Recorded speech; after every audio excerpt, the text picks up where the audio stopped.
Summary of Thank You for Arguing by Jay Heinrichs. Jay Heinrichs makes an effort in his book Thank You for Arguing to demonstrate why the forgotten art of rhetoric, which is the study of argument and persuasion, may assist individuals in better understanding the world, helping them in achieving their goals, and overall making their lives better. Part 1, Offense, by Heinrichs, is an introduction to how to argue. There are 3 simple steps to an argument. First, get people to feel something, then change their minds, and finally, get them to do or choose something. Besides that, there are 3 different types of cases.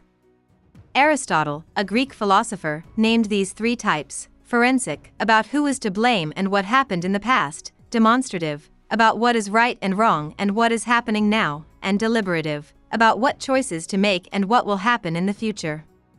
Finding the right tense for an argument is one of the most important skills in speaking. It happens too often, especially in politics, that a debate about what to do turns into an argument about ideals that can't be won. Aristotle also came up with another important difference in rhetoric: the 3 ways to convince someone: logos, argument by reasoning; ethos, argument by character; and pathos, argument by feeling. Friedrichs talks about how to use logos, ethos, and pathos to win a case in the rest of the first part of the book. A good persuader will try to learn etiquette, or how to fit in with your audience, in order to improve their ethos or character. Decorum could mean wearing the right clothes or using words that the audience can relate to. Seemingly virtuous, such as having the same values as the audience; seemingly practical wise, for example, being a smart, competent person; and seemingly morally disinterested, such as wanting what's best for the audience, are also important ways to boost one's ethos in the eyes of the audience.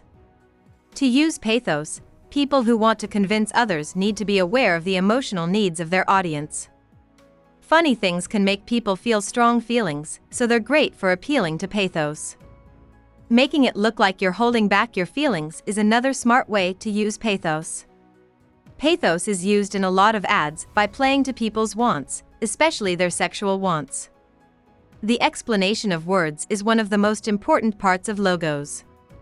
When rhetoricians define words in a way that helps their case, they are putting the odds against their opponents. One good way to win a debate is to redefine your opponent's meaning of the words without going into too much detail. Sometimes, though, it's better for debaters to agree with their opponent's definitions and then use those definitions to win. Heinrichs calls this way of coming to a political understanding concession. Logic is another important way that names can be used. In deductive logic, syllogisms are used to show how different groups fit together and lead to results. Inductive reasoning, on the other hand, uses a number of related examples to draw a conclusion. You can use both inductive and logical reasoning to make your case. In the first part of Part 2, Defense, Heinrichs talks about some of the most common mistakes in logic that people make in cases. A good rhetorician can control an argument and show that the other side isn't thinking logically by understanding these errors. This includes false comparisons, using a bad analogy, the bad example, generalizing from not enough evidence, ignorance as proof, taking the lack of evidence for evidence that there is no evidence, tautology, using a conclusion as proof for itself, the false choice, limiting the choices available to the audience, the red herring, presenting distracting, irrelevant evidence or conclusions, and the wrong ending, coming to the wrong conclusion based on the evidence. Heinrich says that in an argument, a good rhetorician won't just point out when his opponent uses a logical error; instead, he'll come up with a clever way to show the mistake, take the high ground, and move the argument forward. Heinrichs also says that the only time to call foul in an argument is when someone argues the unarguable, like when someone won't change their mind about their views or when someone argues only to make their opponent look bad. Heinrichs shows in the rest of Part 2 how to test someone's ethos by looking at their ideals, practical knowledge, and lack of interest. Heinrichs talks about some verbal tricks that people can use to make their cases more interesting in Part 3, Advanced Offense. There are many figures of speech and thoughts that can be used to make an argument seem beautifully simple or to make the way that argument is put into words seem very short and easy to remember. To use language that will convince and improve the rhetorician's ethos, Good rhetoricians must also groom their code, which means getting to know their audience's favorite words. Heinrichs was one of the first consultants to use a method called the halo, which involves giving a simple symbol that represents a complicated idea. A lot of good speakers use halos to quickly say what they want to say. Heinrichs talks about two important parts of offensive reasoning in the rest of Part 3.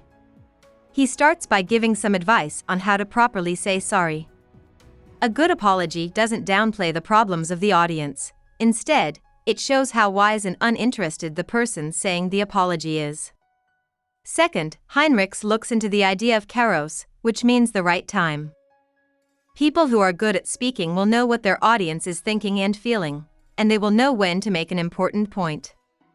A rhetorician can also use kairos to find the best means for an argument, since different mediums, like email, TV, and phone calls, work best with different types of rhetoric and kairos. Heinrichs shows how to use dramatic methods in the last part of the book, called advanced agreement.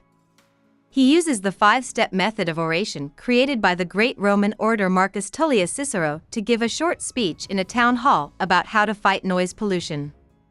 These steps are creation, order, style, memory, and delivery. He also looks into how Barack Obama, one of the best politicians of our time, speaks.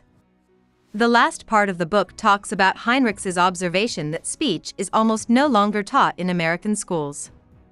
Partly because of this, politics has become more divisive. American politicians don't know how to use deliberate language, so they use demonstrative language instead. Heinrichs thinks that Americans could find more common ground and stop American society from becoming more divided and tribal if they studied rhetoric in more depth. About the author. Jay Heinrichs grew up in Connecticut and began his career as a journalist. Back in the 1980s, he worked in publishing. Later, he was in charge of Southwest Airlines in-flight magazine, Spirit. Heinrichs stopped working as a publisher in the late 1990s and started writing full-time. He has written 3 books, Thank You for Arguing, 2007, Winning Arguments, 2010, and Word Hero, 2011. All of them are about speech, which has been his lifelong interest. Heinrichs lives with his wife in New Hampshire. Hope we summarized it fully and you liked it. Please hit the like button and subscribe to our channel so that we are motivated to create more videos.